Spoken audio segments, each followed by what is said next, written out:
नमस्ते विद्यार्थी मित्रांनो, मी राजश्री पगार.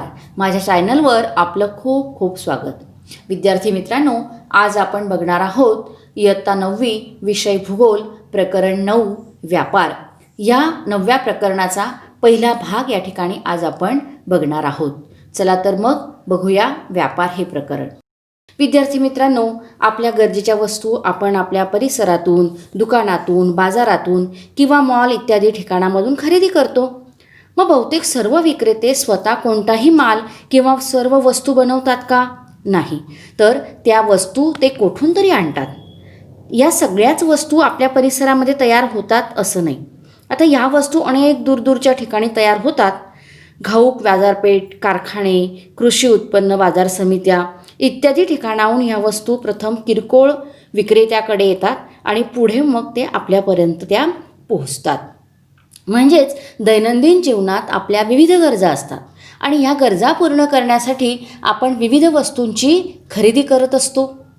खरेदी करतो म्हणजेच काय? आपण मागणी करतो.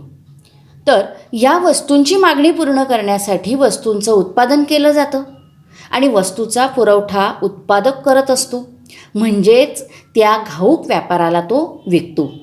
तर अशा प्रकारे एकमेकांच्या गरजा पूर्ण करण्यासाठी वस्तूंची खरेदी विक्री केली जाते. आपण वस्तूंची खरेदी करणारे कोण असतो? ग्राहक असतो.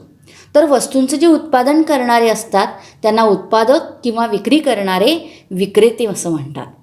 आता ग्राहक आणि विक्रेते वस्तूंची खरेदी विक्री किंवा देवाणघेवाण करतात, यालाच व्यापार असं म्हणतात. लक्षात ठेवा.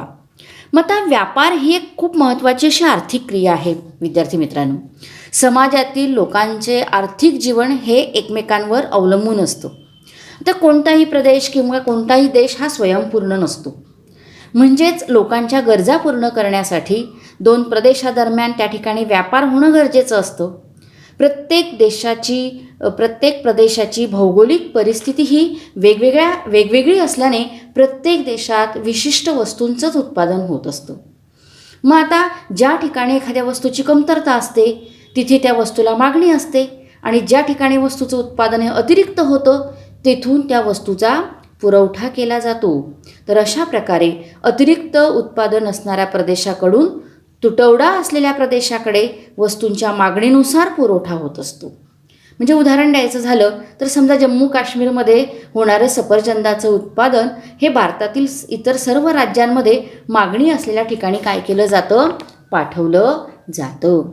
हे आता तुमच्या लक्षात आलं असेल. म्हणजे व्यापार म्हणजे काय. आता व्यापार ही जी संकल्पना आहे ही अतिप्राचीन काळापासून त्या ठिकाणी अस्तित्वात आहे. तर प्राचीन आणि मध्ययुगीन काळामध्ये व्यापार हा वस्तुविनिमय पद्धतीद्वारे होत होता. याच्यामध्ये काय व्हायचं तर वस्तूच्या बदल्यात वस्तूची देवाणघेवाण होत असते. श्रमाच्या मोबदल्यात धान्य किंवा धान्याच्या मोबदल्यामध्ये तेल, मीठ, दूध अशा पदार्थांची देवाणघेवाण होत असे. आता या व्यापारात चलनाचा वापर होत नव्हता, म्हणजे पैशाचा वापर होत नव्हता. घरातील जुन्या कपड्यांच्या मोबदल्यामध्ये भांडी, डबे किंवा देणारे व्यावसायिक आजही दिसतात. परंतु यामध्ये वस्तूंचं योग्य मूल्य ठरवताना अडचणी निर्माण होतात. पूर्वीही अशा अडचणी निर्माण होत असत. मग यावर उपाय म्हणून पुढे चलनाचा वापर सुरू झाला आणि आज आधुनिक जगात चलनाद्वारेच व्यापार होतो. परंतु आजही काही दुर्गम असे भाग आहेत, आदिवासी जमाती आहेत की तिथे सुद्धा अल्प प्रमाणामध्ये वस्तू विनिमय पद्धत ही अस्तित्वात आहे. तर हेही आपल्याला माहिती असलं पाहिजे. आता व्यापारामध्ये वस्तूंची खरेदी विक्री होते हे आता आपण पाहिलं. पण वस्तूंची देवाणघेवाण न होता सुद्धा व्यापार होतो हे तुम्हाला माहिती आहे का? म्हणजे जसं भाजीपाला पैसे देऊन त्या बदल्यात आपण काय करतो? भाजी घेतो. पुस्तकाची किंमत देऊन त्या बदल्यात आपण पुस्तक त्या ठिकाणी घेतो. तसंच समजा डॉक्टर, वकील यांच्याकडे तुम्हाला मिळालेल्या सल्ल्याबद्दल मोबदला द्यावा लागतो. मग त्या बदल्यात तुम्हाला काही कोणती वस्तू मिळते का? नाही. तर ती काय असते? अदृश्य अशी सेवा आपल्याला मिळते. वरील घटनांमध्ये आता आपण पाहिलं की जेव्हा दृश्य वस्तूंची खरेदी विक्री होते तेव्हा त्यास दृश्य व्यापार म्हणतात. परंतु जेव्हा सेवांची देवाणघेवाण होते तेव्हा त्यास अदृश्य व्यापार म्हणतात. हे लक्षात ठेवा. यानंतर विद्यार्थी मित्रांनो, व्यापाराचे प्रकार आपल्याला बघायचे आहेत. व्यापाराचे प्रकार आहेत 2. वस्तूंच्या प्रमाणानुसार म्हणजे नगसंख्येनुसार आणि दुसरा प्रकार आहे प्रदेश विस्तारानुसार. आता वस्तूच्या प्रमाणानुसार व्यापाराचे पुन्हा 2 प्रकार, एक म्हणजे घाऊक व्यापार आणि दुसरा आहे किरकोळ व्यापार. आणि प्रदेश विस्तारानुसार पुन्हा 2 प्रकार केलेले आहेत, एक म्हणजे देशांतर्गत व्यापार आणि दुसरा आहे आंतरराष्ट्रीय किंवा बहिर्गत व्यापार असं आपण त्याला म्हणतो. त्यातला आपण पहिला प्रकार बघूया, तो म्हणजे वस्तूंच्या प्रमाणानुसार होणारा व्यापार. आता याचे 2 प्रकार आहेत, एक म्हणजे घाऊक व्यापार. आता घाऊक व्यापार म्हणजे काय, तर व्यापारी मोठ्या प्रमाणावर मालाची खरेदी करतात. उत्पादकाकडून ही खरेदी थेट केली जाते. खरेदी केलेल्या मालाची विक्री देखील मोठ्या प्रमाणावर किरकोळ व्यापाऱ्यांनी केली जाते. त्यावेळेस होणारा जो व्यापार आहे म्हणजे घाऊक व्यापार. म्हणजे कारखानदार, शेतकरी इत्यादीकडून घाऊक व्यापारी मोठ्या प्रमाणावर मालाची खरेदी करतात. उदाहरणार्थ आंब्याचं किंवा संत्र्यांच्या बागायतदार असतात. बागेतील संपूर्ण उत्पादन हे घाऊक व्यापाराला त्या ठिकाणी ते विकतात. नंतर दुसरा प्रकार तो म्हणजे किरकोळ व्यापार. आता मोठ्या घाऊक व्यापाऱ्याकडून माल घेऊन व्यापारी थेट उपभोक्त्याला विकतात. अशा व्यापाराला किरकोळ व्यापार म्हणतात. यामध्ये वस्तूंचं प्रमाण कमी असतं. उदाहरणार्थ किरकोळ विक्री करणारे दुकानदार किंवा मंडईमध्ये भाजी विक्रेते वगैरे इत्यादी. नंतर दुसरा प्रकार तो म्हणजे प्रदेश विस्तारानुसार. त्या ठिकाणी पुन्हा 2 प्रकार आहेत. त्यातला पहिला प्रकार आहे तो म्हणजे त्या ठिकाणी देशांतर्गत व्यापार किंवा अंतर्गत व्यापार म्हणतो आपण त्याला, तो बघूया.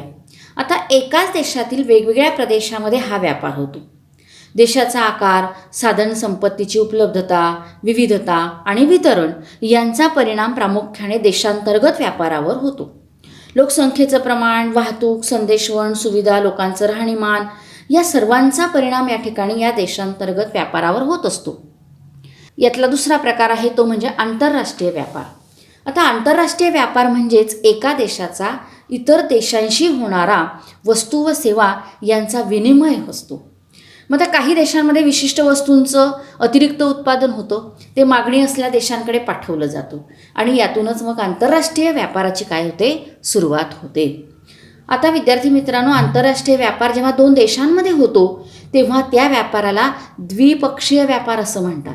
आणि जेव्हा आंतरराष्ट्रीय व्यापार हा 2 पेक्षा अधिक देशांमध्ये होतो तेव्हा त्या व्यापाराला बहुपक्षीय व्यापार असं म्हणतात.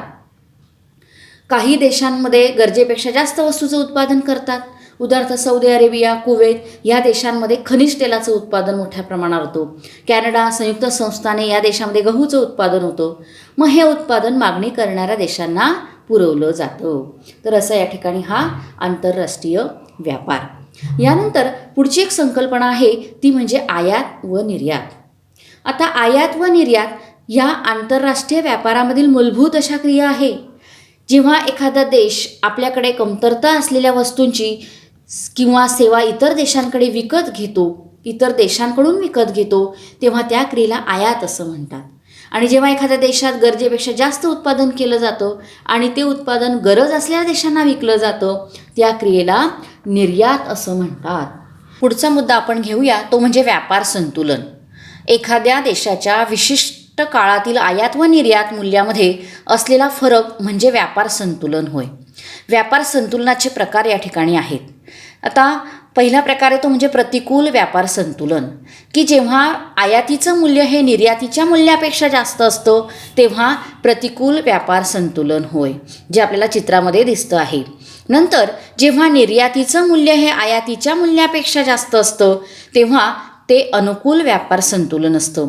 हे या ठिकाणी आपल्याला ह्या चित्रामध्ये दिसतं आहे.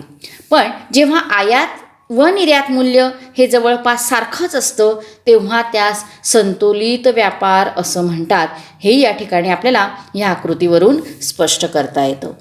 अशा पद्धतीने या ठिकाणी या प्रकरणाचा हा पहिला भाग आपण पाहिला आहे. पुढच्या व्हिडिओमध्ये या ठिकाणी आपण पुढचा व्यापार या प्रकरणातला पुढचा भाग घेऊया. तोपर्यंत धन्यवाद.